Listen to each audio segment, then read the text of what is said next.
Thank you all for joining today. I'm Abby Lindberg. I'm Director of Applications Engineering here at GelSight. Today we're going to be talking about holes, countersinks, concentricity, anything to do with hole inspection and integrity of holes. So today, just a couple items before we get started. Go ahead and use the chat for Q&A throughout. We have Frank Chang from my team answering questions live, and then we'll have a few minutes at the end for questions as well. But I think the Q&A might not be enabled, so go ahead and just directly use the chat for that. And we'll also be recording this and putting it on YouTube for reference afterwards as well. And with us today, we have Mark Seegers, so I'll pass it over to him to introduce himself and start off with some background about these applications. All right, great. Thanks, Abby.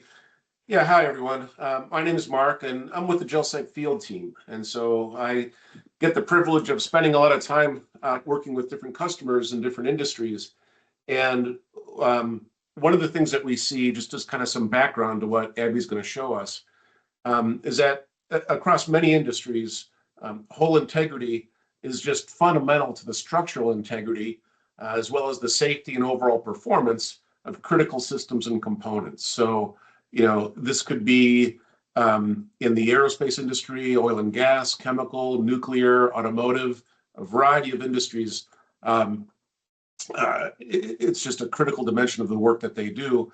And really the measurements can get broken down into three different categories: dimensional accuracies, and then also looking at defects, and then also in some cases the finish of the holes. And so just kind of a deeper dive on this. In the aerospace industry, holes for fasteners need extremely tight tolerances. If a hole's drilled incorrectly, improperly, or if holes get misaligned, it can really cause different stress concentrations that ultimately could lead to fatigue cracks in flight critical structures. And of course, that can result in catastrophic failures that many times we see that on the news, play out on the news. But then also there's other things, right, where issues are caught, but production can get delayed or halted altogether, or it can cause very expensive rework to have to get performed. So getting them right the first time is absolutely critical. In industries like the nuclear industry, oil and gas, chemical, even this very small deviations in the hole diameter or even the finish near a sealing surface, those small deviations can cause tremendous safety hazards if there are any kind of failures. And then in automotive, for example, let's just look at engines, right? Various components in an engine, they're going to rely on precise holes for fluid flow and for combustion efficiency. And poor tolerances here, not only hurt emissions or performance, but they could also result in very expensive failures, as we've seen play out over the past year or so with one of the major American manufacturers. So in all these cases, failures can have a very high cost, whether it's human safety, functionality, manufacturing yield, or even company reputation. So what Abby's going to cover is how to kind of some best practices for hole measurement. So Abby, I'll turn it back over to you. Thanks, Mark. So I'll stop sharing the PowerPoint slide here. But before we get into the hands-on demo, I'll talk a little bit about how GelSight works. And today we're going to be using our Series 2 mobile system. And I also have our modular system. We'll use both of these today. Fundamentally, they're going to work in the same way. So we have one cable coming out of it to connect to your tablet or computer. And we have one button on it. And we're going to click this button to take our scan. And what happens when we do that is we actually take a series of images, one with each one of these banks of LEDs illuminated. And we use those 6 different images with the 6 different lighting orientations to basically use a process called photometric stereo to turn that into 3D data. And that works in conjunction with our gel sensor here. And this is what lets us look at surfaces regardless of their optical properties. And in the instance of hole inspection, hole integrity, this is especially in surfaces like composites, this is going to be a really big factor here. Looking at those layers of composite material that might be kind of optically challenging to differentiate. The combination of the gel sensor with this technology is going to make a big difference there. I'll go ahead and install this cartridge back in. And the big difference that we're going to be looking at when we're talking about these is access. They have pretty much the same specifications as far as accuracy, but we have a much smaller gel pad on the modulus system to get into tighter spaces. And we'll go over an example of, maybe our access is limited, but we still need a larger field of view. How can we do something like that in the GelSight software? And also, we're not going to use it today, but I'm going to hold up one of the 90-degree attachments just so that we are kind of aware of that one as well. But the modulus system has swappable lenses, and I'm holding up the HR, the 2090 right here. But we can access with a straight lens or a 90-degree lens for those holes on inner diameters or inside of harder to reach locations as well. So with that, I'll go ahead and share my screen, and I'll change my video so that I can share the desktop so we can look at what scans are being taken, and we'll share the GelSight software as well. So we'll switch the video here first. All right, see the desk here? And then we will share the screen here. All right. And here we are in live mode. And the first thing that I'll do is actually just press my fingertip into the end of the gel here to give you an idea of the resolution. And for the first example that I have this basically demo block with a fastener location here, and it has a countersink. So the fastener's been removed, and we'll take we'll do some measurements on that. We've got a series of analyses that we'll look at for this one. So I'll just come in here and press the gel onto the surface to the bottom of that countersink and click the button to take the scan. Now the 3D data generates right now, and we'll click on that to open that scan up. And the first thing we like to do is look at this in 3D. So here's our 3D reconstruction here. And we can see that countersink, and we'll go ahead and look at some analysis possibilities on that. So we'll jump back over here. And the first thing that we'll do is let's compare, maybe we'll do the concentricity of this outer diameter to this inner diameter here. And for that kind of geometrical measurements in this plane, we're going to use our 2D tools function. So I clicked on 2D tools, and we have a couple different options for drawing and a few different options for measuring as well. And so I'm just going to click around the edge of this whole diameter. And I just clicked snap to scan on the bottom right-hand side here, and that just snapped it to the edge. So I gave it the approximate location and then dialed it in automatically with the algorithm there. And we could come in here to this inner diameter, just like that. And now let's say I want to measure the distance between the center to center offset, basically, between these two. I'm going to click my whole center to center tool and select both of those. And then we can see the distance between those two being reported down here.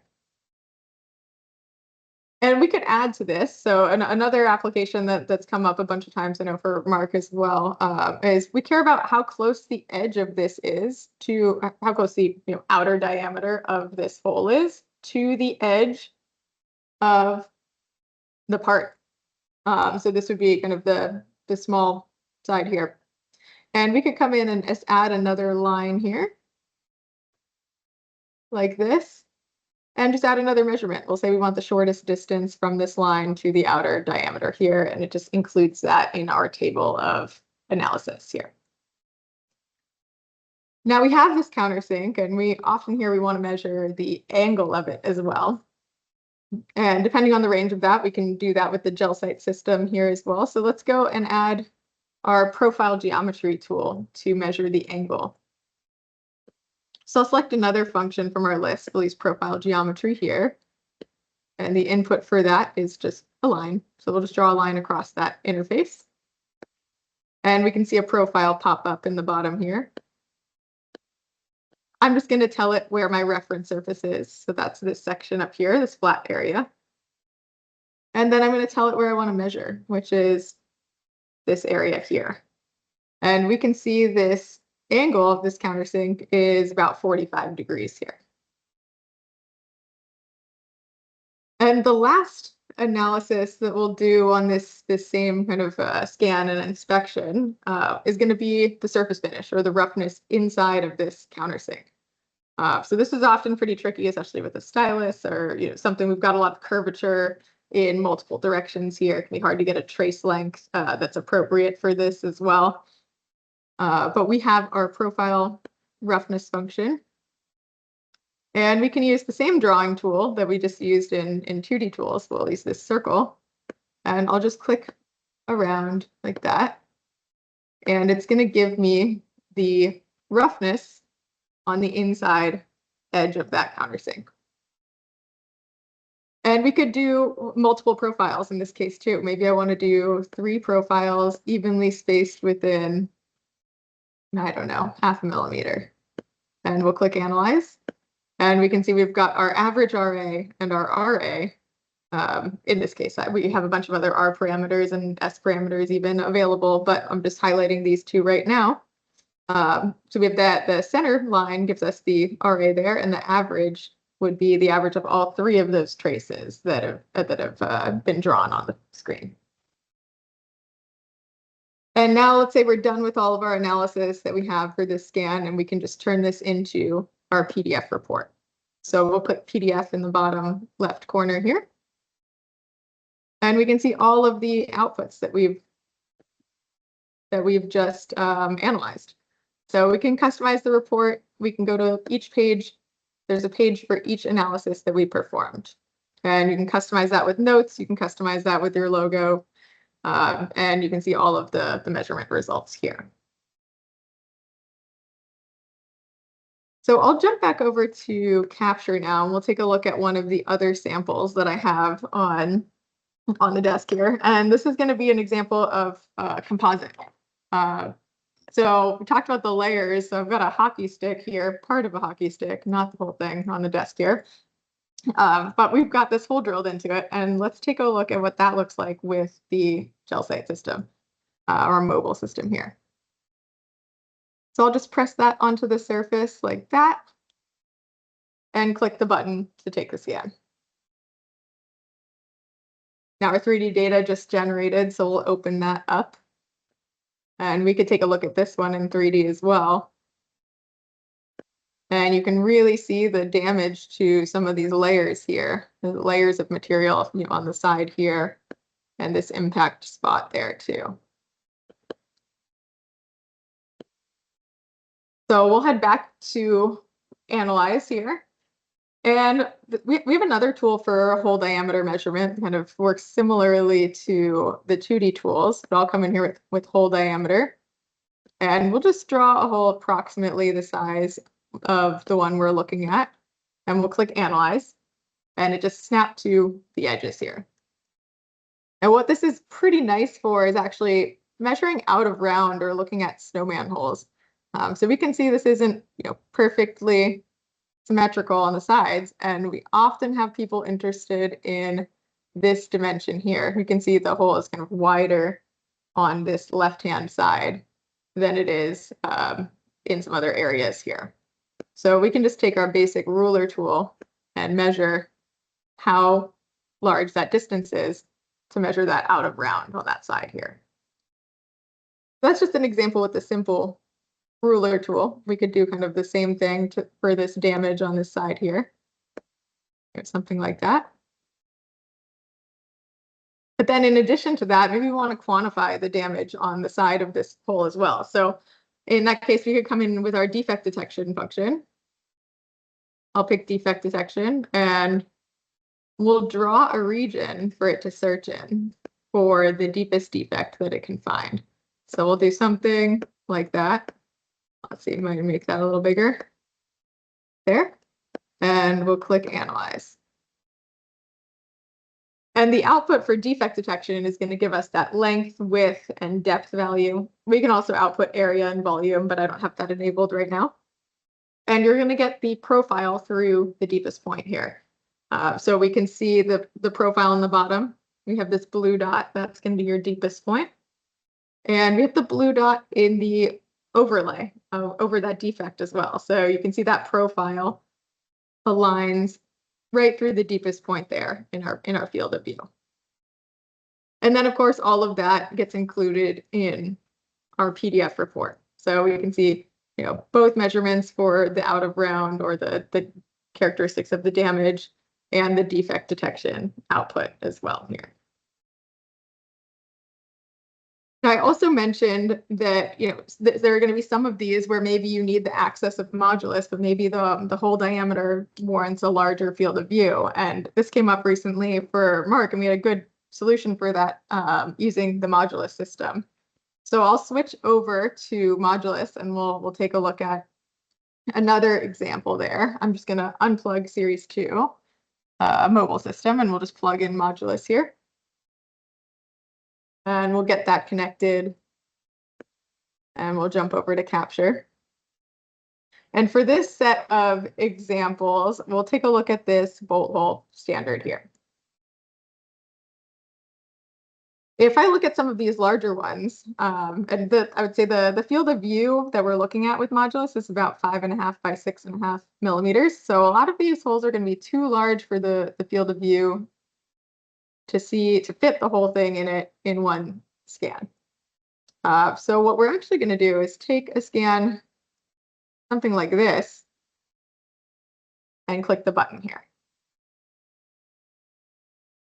And once that data generates, we'll open that scan up. Here we go. And we're going to use the 2D tools function that we used to measure the hole concentricity and the distance to the edge in that first example. So I'll select 2D tools here, and we'll use the last, drawing tool on the side here to measure an arc. So I'll click on this, and we're actually just going to click along the edge of this hole and fit that line to it. And I'm going to click this radius measurement here. So we can see the radius of this hole is about 3.68 millimeters. So rather than getting the full diameter, because we can't fit the hole, the entire hole in the field of view, we would look at this as a radius instead. And you would just convert your specs to a radii there. Now I'll actually go back to capture, and we'll look at one of these smaller ones that does fit in the field of view, and talk about how we can automate some of this analysis as well. So we'll look at this one here, and that one fits in the field of view. So we'll take this scan like that.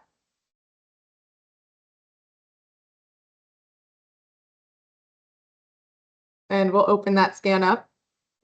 And we're going to use our hole diameter tool again for this one. And we can just draw a circle from the center of this to approximately where the edge is, and we'll click Analyze, and we'll snap to the outer diameter there. Now, let's say you're doing a repeated inspection, and you're going to be looking at the same nominal size holes over and over again. Maybe you don't want to draw the circle every time. We can actually tell it that we're going to look for a hole of a certain size. We're basically going to tell it a search size. So when I configure hole diameter, instead of drawing the circle, what I can do is actually tell it a nominal size. So I can put in 4.8. That's what I have in there from when I was setting this up. So we saw that was the diameter from the previous analysis. So about 4.8 millimeters. And if we click Analyze now, it's just going to search for a hole that's approximately 4.8 millimeters in diameter. And we can automate this further. So rather than taking the scan and then having to click hole diameter every time, we can run it from capture as a routine, or even from operator mode. So we're back on our capture page here, and we have our scan window. I can select run a routine, and I can pick from any routines that can be run in an automated way. And so we'll have hole diameter selected here. And I'll also add a guide. So we can select a guide. It's just going to show something on the display that helps you, keep what you're looking for in the field of view. I actually typically end up using the crosshair, even when I'm looking at just defects, just to keep them centered in the field of view. It won't affect your measurement results, but it does help guide your operators to, help them align a defect in the field of view. But for this one, I'll use large circle here. And I'm gonna pick up the right system, not the Series 2. We'll come over here and we'll put this in basically the field of view like that. And we'll click the button to take the scan. And it's gonna generate the 3D, and then it's gonna say analyzing hole diameter, and we get a green box that popped up. And that means that it ran the hole diameter function, it found our edge, and we passed our inspection. Now, the next step of this would be to add pass-fail criteria. So we could go into configure here and analysis, and we can find our hole diameter function. And we can add pass-fail criteria for any of our analysis functions. So I'll come in here and I have pass-fail selected, but I'm actually going to give it a value. I'm going to say 5 is my minimum. So 5 millimeters is my minimum. So anything smaller than 5 millimeter diameter is going to fail now. This is also where we can clone functions. So maybe you have 2 different nominal size hole diameters that you're inspecting and you want to use the automated routine. You could have hole diameter A or hole diameter B and configure those that way as variants. So we'll go back to capture here and we will take a scan of that hole again. Approximately right there. Get a little further in the field of view. And we'll click the button to take that scan.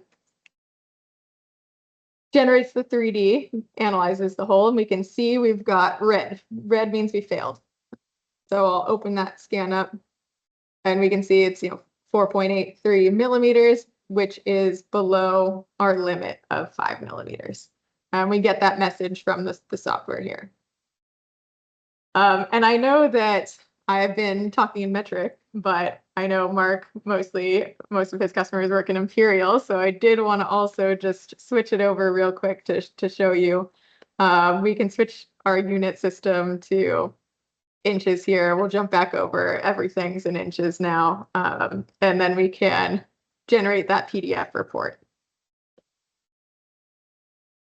And we can see our limits being reported here, and we can see our diameter and output here.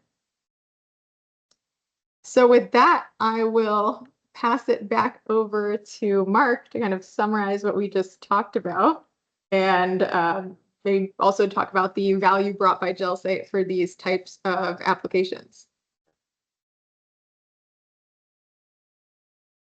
And Mark, oh, there you go. Now you're not muted. All right, very good. Yeah, thanks. Yeah, so thanks, Abby. That's just a great demo. The basically what I've seen is that many customers typically use inspection processes that were developed decades ago. So hand tools like pin gauges or calipers or depth mics and very manual processes. And all those tools are very subjective. So that's just very different than GelSight. We're digital, it's repeatable, there's objective measurements.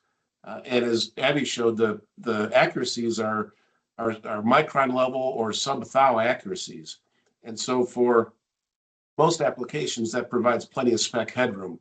So when compared to those legacy processes and tools, really, GelSight can help to reduce a lot of unnecessary rework, reduce or eliminate scrap, or improve efficiencies.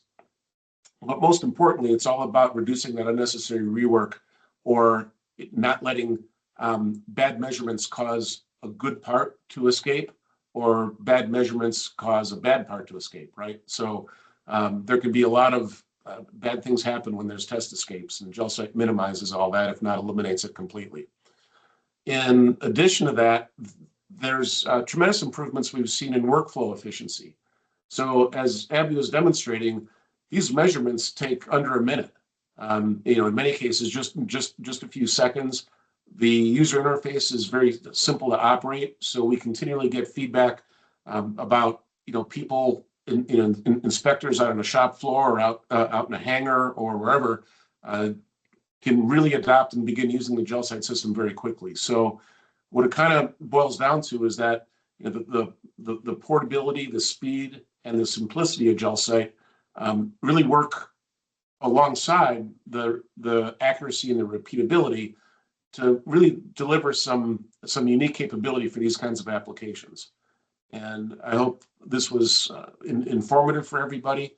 And certainly, if you'd like to do a deeper dive, please reach out to us, and myself or one of my colleagues would be happy to go into more detail with you.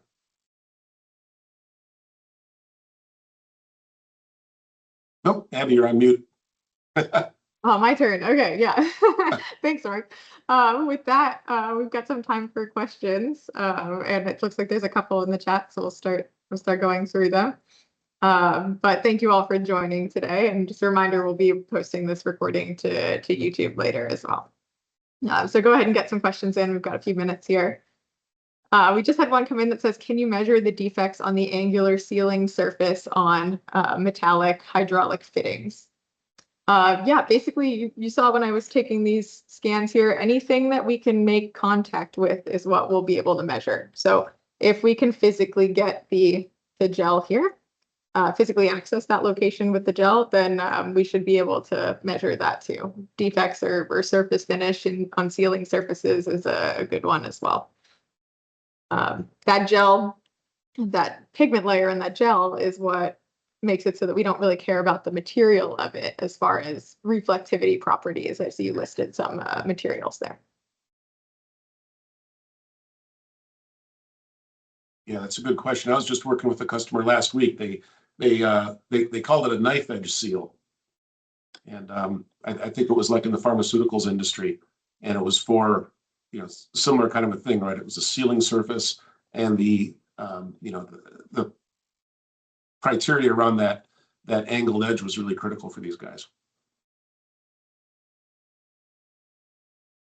All right, we have another one that says, what kind of output can you export the 3D scan as? And can we talk a little bit about overlaying scan to CAD?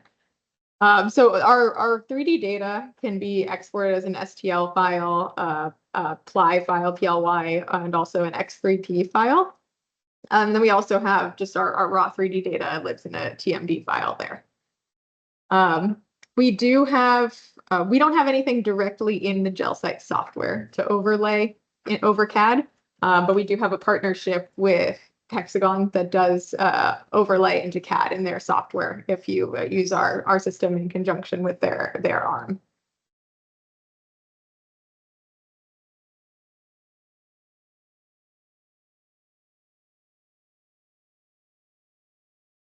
All right, we'll give it just another minute here for any other questions that come in.